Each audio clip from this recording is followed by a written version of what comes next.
Good morning, everyone, and this is the first day of the week, and we are on our lesson now, the first part of the lesson.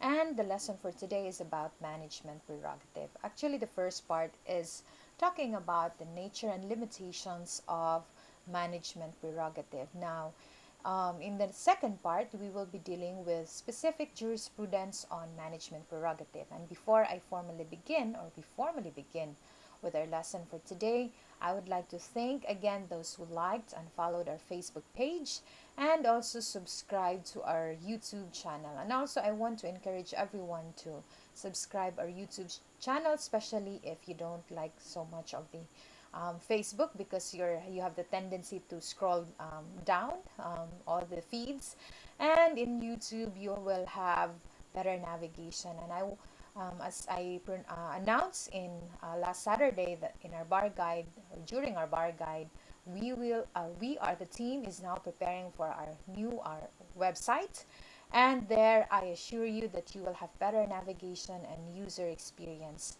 and the lessons are classified according to the subjects, the bar subjects. So I hope you will be excited of that, just like me. Okay, we begin our lesson. And what is management prerogative? Actually, in one jurisprudence decided by the Supreme Court said it is a doctrine that says every employer has the inherent right to regulate, according to his own discretion and judgment, all aspects of employment and what this covers.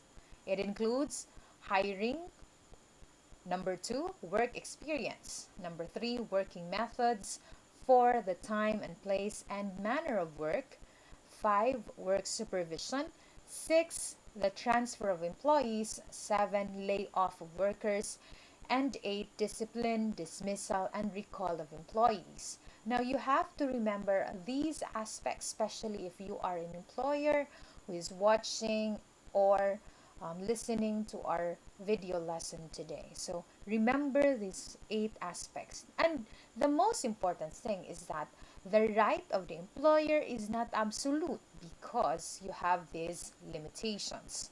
Number one would be the labor laws, and number two, the principles of equity and substantial justice.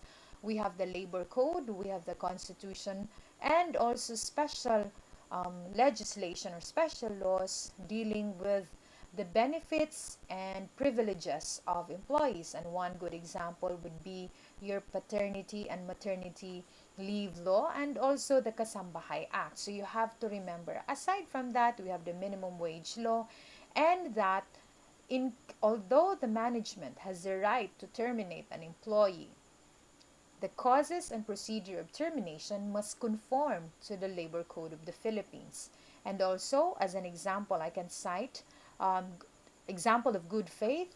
An employer must not be closing its business because for some reason of avoiding any liability, especially to its workers, like it's liable to pay SSS, PhilHealth, and Pag-ibig premiums, and instead of paying off everything, the employer will just close the business and misdeclare that it is bankrupt, but instead it was just trying to avoid any criminal liability on failure to remit those premiums. Now, what is the basis of management prerogative? I can cite three rights of the employer that we know but could be missed out. Number one, the right to return of investment. As an investor, an entrepreneur, a business owner, as a capitalist, one expects that in due time the investment will be returned. Of course, there will be profit and revenue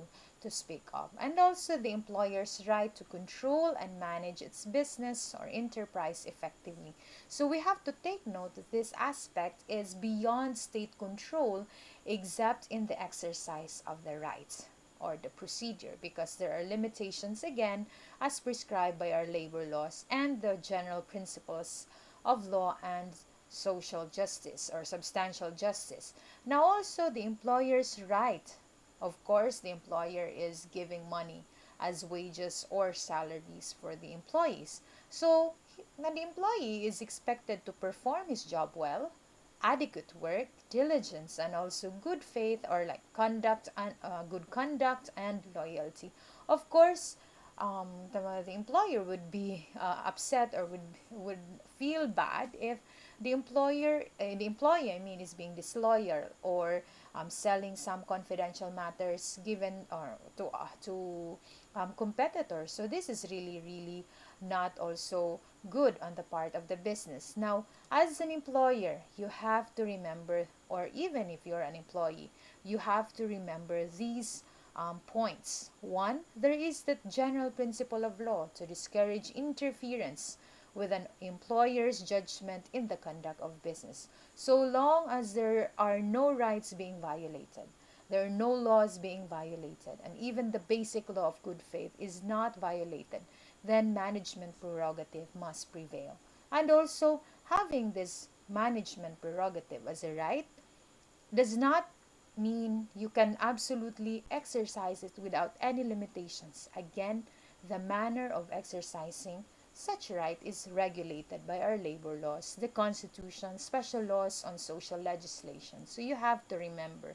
And our source for today's lesson is Pexon versus Robinson Supermarket Corporation, and you can see the details of the case. And I hope you learned something from this lesson, and you look forward to the second part of the lesson. See you on Thursday. Thank you, and take care.